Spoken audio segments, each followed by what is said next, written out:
escritor que pertenece a la élite de los discípulos de Laiseka.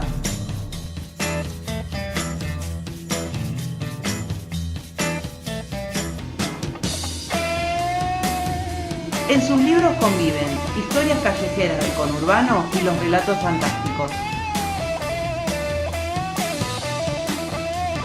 Cuando en una fiesta él pasa música, la diversión está asegurada. Llegó a pasear a los superhéroes por los barrios bajos de la provincia de Buenos Aires. Presentamos al señor Leo Oyola. Yo lo tomo como un piropo cuando me toman como referente de algún estilo literario o algo, lo que dicen de la literatura del conurbano. La otra vez fue muy lindo y también un trabajo para el ego. Estaba en el pool y ping-pong San Bernardo y vino una chica y me dijo: ¿vos sos el escritor del conurbano? Y yo le digo: ah, sí, creo que sí. Y me dio un abrazo y me dice: ¿cómo me gustás, Incardona? Y me pareció buenísimo que me confundieran con Juan Diego. Primero y principal porque, bueno, somos amigos con Juan Diego, pero también me gusta mucho su literatura. Se ve que la piba me tenía visto de algo o lo que fuera y me asoció enseguida con eso. No creo que por ahí sea uno el que inició. Me parece que punta de lanza de la literatura del conurbano fueron Pablo Ramos, Mariana Enríquez y Ariel Bermani, y que haberlo leído a ellos y ni hablar a Cucurto, a mí que venía laburando bastante en el taller literario del maestro Laiseka, me sirvió como para mirar mis cosas, de dónde venía y empezar a escribir también de eso. Igual es muy loco porque siempre sostengo también lo mismo. Mientras vivía allá, yo los 2 primeros libros que escribí, las 2 primeras novelas que hice, son policiales históricos que transcurren acá en Capital Federal. Y cuando ya empecé más o menos a ser medio nómade y a empezar a tirar el ancla acá en Capital, ahí empecé a escribir chamamé, que justo es más como en tránsito. Y después, cuando tuve la oportunidad, por la generosidad de Pablo Ramos de vivir en su casa y todo, escribí Gólgota y por primera vez situé una novela mía, no solamente en el conurbano, sino en un lugar donde yo había ranchado. Entonces, creo que en lo literario siempre lo importante también es el paso del tiempo para poder convertirlo en ficción. No lo podés hacer en el momento. El taller de Laiseka no es que Laiseka eligía a una persona para que entrara. Él siempre privilegió que alguien lo llamara para ponerse a escribir. Y él siempre lo que decía que había que ser respetuoso con eso, con esa energía. Que alguien quisiera escribir y era muy respetuoso en las devoluciones. Ni hablar cuando al texto le faltaba mucho, porque él no quería pinchar, no quería enseñar, viste, como el sargento de Reto al Destino o el pelado de Wishplash al baterista o algo de eso. Desde la humillación no quería que vos te pararas orgulloso y te levantaras de ahí, sino todo lo contrario, que conectaras con lo tuyo, que tomaras tu tiempo para hacer eso. Entonces, creo que tuve suerte porque fue el único taller literario al que fui y no pasé por otras experiencias que otros colegas u otras personas que están empezando a largarse a escribir han tenido que soportar. Entonces, a la hora de abrir un taller literario, yo lo hice como la mayoría de los colegas porque necesitas garantizar un dinero para tu día a día, pero también pensaba en este tema de que tenía que ser, no como Laiseka, pero sí dar lo que sabía dar él. Yo no me considero que sea un maestro de escritores, Laiseka lo es, lo supo ser. Pablo Ramos, que lo vi, lo es. pero yo creo que puedo enseñar desde el oficio y sobre todo eso, alentar. Y eso para la hinchada tengo bastante experiencia. Siempre igual me doy cuenta que yo para arrancar a escribir arranco con un asidero de verdad.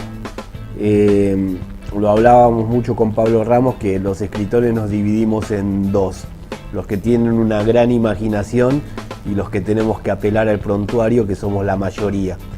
Y después de ahí en adelante, cómo lo vas haciendo, cómo lo vas tuneando, ¿no?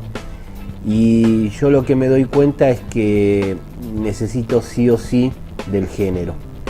Por eso cuento desde el policial, me gusta las reglas que tiene todo, pero cuando puedo coquetear con lo fantástico, ahí entra más lo literario, ahí entra más el juego y ahí deja de ser amargo por ahí esa raíz que era real. Hay otros colegas que pueden sostenerlo todas las páginas que necesita la novela, pero yo no. No es casual que una novela como la que escribí en lo de Pablo, Gólgota, haya sido porque estaba con Pablo, que tiene ese tipo de literatura, y él también me corregía todo. Hoy no la vuelvo a escribir y hoy yo sé que no quiero volver a escribir en ese registro. Chamamé, cuando ganó el premio en la Semana Negra de Gijón, fue hermosísimo, porque la editorial que me sacó en España era una editorial independiente, chica. El premio era un premio a novela publicada y no solamente me crucé con muchos referentes actuales del género, sino con gente que yo había leído y que un par admiraba profundamente. Y de repente encontrarte en un lugar donde ves que te están juzgando de igual a igual tu prosa con la de esos grosos, era muy motivador. Yo pensaba que era buenísimo ir a España, estar ahí todo de arriba por lo de la nominación y que ese era el verdadero premio, pero la noche anterior, pensándolo un poco en frío y todo, yo decía, esto es bien ecuánime, o sea, tengo las mismas chances de ganar que Juan Madrid, por ejemplo, y que era nada, una bestia, y bueno, los que estaban nominados también ahí en ese momento, y la verdad que lo quise ganar a toda costa, y cuando dijeron el nombre, ¿sabes qué? Nada, fue hermosísimo. He tenido mucha suerte con los libros que han ganado esos premios, porque son reconocimientos de pares, reconocimiento de gente que lee, pero no eran premios monetarios, ¿viste? La gente enseguida te felicitaba y te venía a pedir ayuda económica y le tenías que explicar que no era oneroso. Y si bien eran momentos malos desde lo económico, lo más importante era que vos decías, bueno, hay que morir en esto, hay que seguir para este lado. Los dos premios que ganaron dos libros míos, yo sé que tuvieron un gran impacto entre colegas, pero sobre todo también hacia lo comercial. Y no creo que haya sido casual todo lo que vino después de Kryptonita, cuando Kryptonita ganó el libro del año de Eterna Cadencia. Enseguida pasó lo de, incluso semanas antes que ganara el libro del año, ya me vino a ver Nicanor Loretti para hacer la película, porque ya había como un run run con eso todo, pero enseguida, por ejemplo, con el aval del libro del año, más de un docente que ya estaba dando Kryptonita fuera de programa pudo ir a los directivos de la escuela y decirles, no lo pueden criticar a este libro, lo que está tratando, el lenguaje que está utilizando, lo que sea, porque ha sido reconocido libro del año. Y un poco después entró en los programas de manera oficial. Entonces, todas esas repercusiones son así. A mí no me había contratado Mondadori hasta que gané con Chamamé. Y ni bien gané Chamamé, al toque me contrataron para sacar Hace que la noche venga. Entonces sí, le noto esa repercusión. Cuando hacen la transposición cinematográfica de Kryptonita, creo que tuve mucha suerte de que haya caído en las manos de no solo un joven director y muy talentoso, sino en una buena persona, que no me dejó afuera de ninguna de las decisiones que estaban tomando, y de lo que yo me daba cuenta es que no podía ponerme ahí y tratar de imponer mis gustos. Yo era el autor, pero la visión tenía que ser de él, que era el director. Entonces entiendo mucho de los lectores que pueden criticar a la película, porque uno cuando lee creo que cada uno se hace su película, pero el que se animó a hacerla, el que invirtió y el que dejó todo en eso fue él. Entonces era respetarlo. Pero lo más fuerte que me pasó, que la primera vez que yo fui al set, justo estaban filmando la entrada de la banda del hospital, y ver a todos los personajes que venían de frente a vos, que eran tus personajes, era fuertísimo. Y encima, después de que termina esa escena, nos vamos a comer y compartí la mesa con ellos. Y viste cuando vos decís chao, si no estoy loco, me la puse ahí o menos. Y encima había un par de ellos que son actores del método y que siguen haciendo el personaje, y Lautaro, que hacía de Lady Di, te servía, viste, la ensalada y te decía, vos querés bombón o cosas así, todo, y vos decís, es ella. Y fue hermosísimo porque nunca pensé que ibas a poder ver corporizado un personaje tuyo.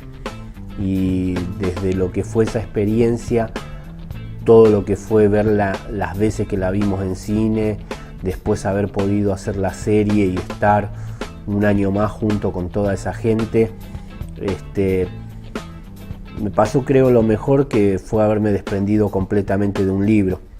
Yo lo leo, algún capítulo, cuando me lo piden en una escuela, en una universidad, en una unidad penitenciaria, y ya los veo a ellos, ya lo veo a los actores que corporizaron, veo los colores que decidió la directora de arte, el DF, todo, y nada, me parece hermosísimo todo lo que pasó.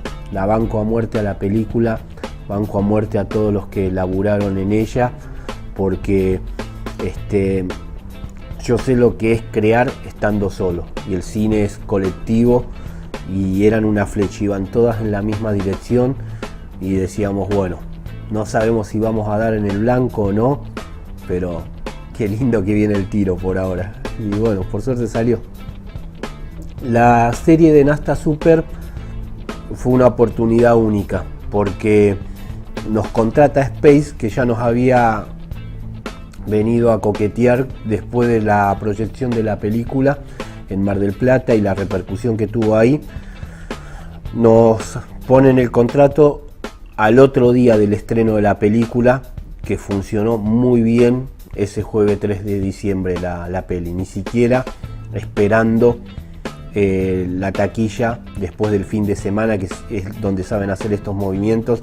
Encima era un fin de semana extra large, porque era el feriado largo del 8 de diciembre, y nosotros habíamos hecho una proyección que terminó siendo más del doble de lo que necesitábamos, y fue un éxito. Vimos esa oportunidad y nosotros ahí en caliente ni lo pensamos, dijimos que sí, porque también estaba charlado con el equipo técnico y con los actores de que querían hacer algo más juntos y en ese universo.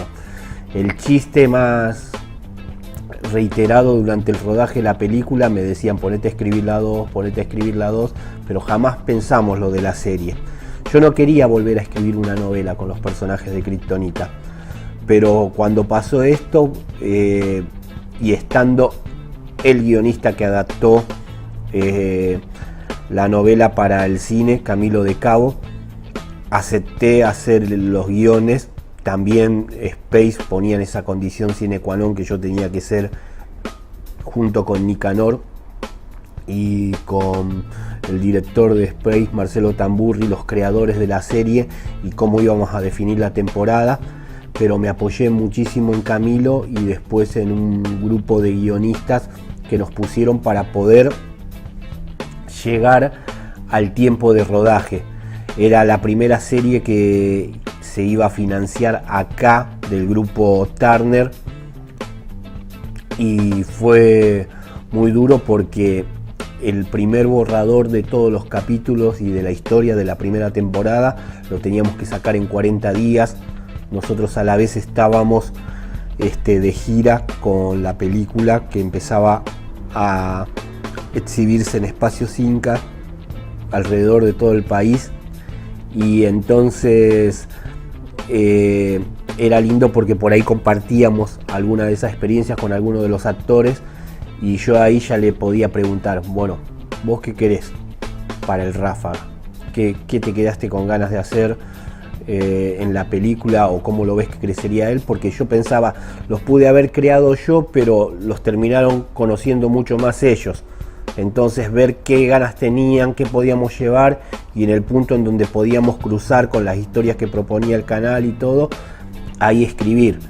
Hay capítulos que me encantan y que sé que quedaron muy buenos, y otros que yo lo que le noto que le faltó fue escritura, porque la escritura necesita de un tiempo, y por ahí lo podríamos haber hecho mejor si disponíamos aunque sea de un mes más, pero es lo que nos tocó. Por suerte también funcionó bien eso, gustó, y bueno, después circunstancias del país u otras cosas no pudimos seguir, pero me hubiera gustado tener un poquito más de tiempo para escribirlo, pero eso como mohines míos de escritor, porque después es difícil ver a un actor o a los técnicos que están tratando de montar una escena y vos decís, uy, qué boludo, lo hice así nomás y ahora están peleando con esto, y bueno, nada, va por ahí. Yo de verdad empecé a leer mucha historieta para hacer Kryptonita. Yo hice un primer borrador de Kryptonita que lo único que tenía en la cabeza era el Superman de Christopher Reeve. Estaba muy anclado en esa película y se volvía aburrido y una parodia, en serio, y yo no me quería burlar, claro, ni de eso, ni mucho menos de la matanza. Y en el medio me pasó que dije, tengo que parar para ver cómo lo voy a hacer, y ahí una conocida decidió quitarse la vida y se pegó un tiro con un calibre chico y tuvo 4 días de agonía en el hospital parisien. Entonces nosotros, mientras esperábamos que ella falleciera y charlábamos con los médicos y todo, había algo que en el fondo todos sabíamos que no iba a terminar bien, pero todos, para tratar de pasarla ahí, contaban algo lindo y contaban alguna anécdota de la vida de ella cuando era más luminosa, no cuando entró en todo esto. Y nada, pasado, después de que falleció ella y pasado ese tiempo, yo también me di cuenta que ahí había una forma de contar, y por eso dije, tiene que pasar en el hospital, todo, y ahí es donde yo digo, es que él se tiene que morir o estar por morir, y lo tienen que contar sus seres queridos. ¿Y quiénes son los seres queridos de Superman? Y ahí dije, no es solo Superman, tengo que llevar todo el universo DC para ese lado. Y ahí empecé a leer historietas, empecé a ver muchas cosas, todo, y nada, encontrar que no eran solo tipos con calzas, tipos con superpoderes que arreglaban todas las trompadas, encontrar cosas que me parecían muy copadas.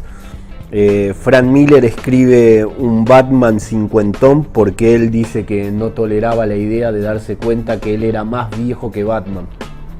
¿Entendés? Entonces eso me pareció fantástico, porque a mí también me pasó eso. ¿Entendés? Vino un amigo y nos dicen, che, ¿sabés que Christian Bale nació el 31 de enero de 1974? ¿Y eso qué tiene que ver? Que nosotros ahora somos más grandes que Batman. Y era, no, ¿cómo puede haber pasado eso? La puta madre, ¿me entendés? Que seas más viejo que Batman, ya chao. Por eso no me gustan las películas con Ben Affleck, pero me encanta que Ben Affleck sea Batman, porque es un año más grande que yo.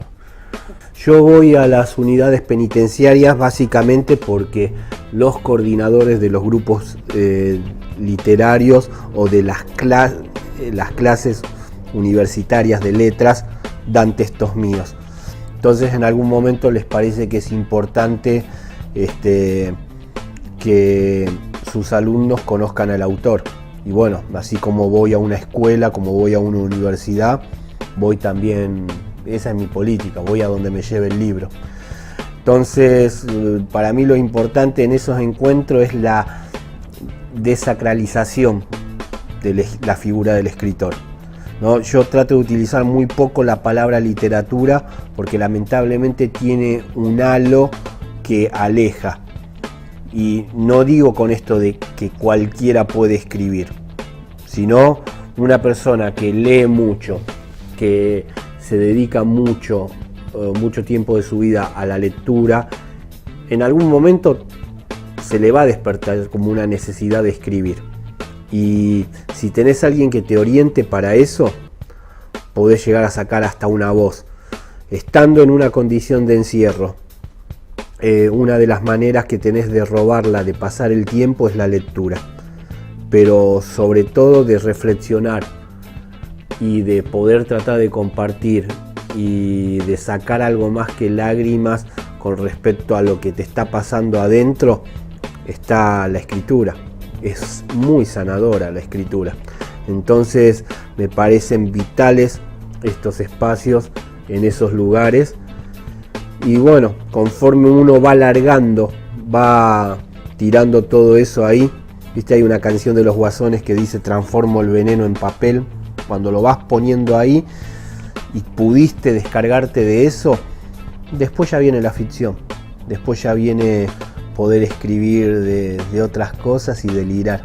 Y está bueno que cada uno pueda hacer el proceso, el tiempo que sea necesario para llegar a esa instancia que es hiper placentera, la de crear mundos. Como la mayoría, más que de los artistas, de los seres humanos, me tira la noche, me tira la joda, y eso te aleja un poco de escribir. Pero volver a sentir eso está. Sé que tengo varias cosas que van saliendo y que van a ir. Ahora termino Ultratumba y voy a hacer un libro de ensayos sobre canciones, porque me pidieron algo en Gourmet Musical. Querían ellos el tema de que escribiera para una colección donde van a aparecer escritores, no especialistas de música, hablando sobre sus bandas favoritas, y ellos me dijeron si hacía algo de la Creedence, de Bon Jovi o de Bruce Springsteen. Y yo pensaba, eso ya hay. Entonces les tiré a hacer un libro que se va a llamar Spaghetti Western, italianos que sonaron en Isidro Casanova, de Rafaela Carrà a Eros Ramazzotti, pasando por el Italo Disco, la canción del Mundial 90 y otras cosas así. Y sé que después de eso me gustaría hacer algo más largo con La Iseca. Cuando murió el maestro me contactaron de varios suplementos literarios para escribir sobre él, y en ese momento el dolor y esa inmediatez me paralizaba y no pude. Y casi 40 días después de que él murió, un día que había ido a visitar a mis viejos al oeste, cuando volví en el tren, durmiendo en el tren, lo soñé a él. Y sabes que me hablaba. Y me levanté y no me podía acordar qué me había dicho, pero él me había hablado, me había dicho algo y me olvidé. Y me puse a llorar. Me dio una bronca no acordarme lo que él me había hablado.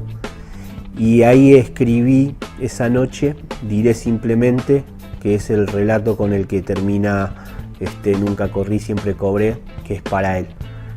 Y la verdad que siempre me gustó Los excéntricos Tenenbaum, la película de Wes Anderson, y todo un gag que hay en el final con el personaje de Gene Hackman, con el personaje Royal Tenenbaum y su epitafio. Y pensando lamentablemente cómo terminó Lai, cómo murió y esas cosas, quisiera hacer una novela la que destinarle otro tipo de final, otro tipo de días, con giladas que la que sabíamos hablar con él. Roland Tenenbaum en su lápida dice: murió salvando a su familia de un naufragio, que termina siendo una metáfora, pero esa lápida era como literal. Y bueno, con la Iseca que tuvo tantos hijos, por más que él odiaba la relación padre-hijo, odiaba a su papá, y para él esto no sería nada un piropo, me parece que también hay que contar cómo nos salvó por lo menos a 7.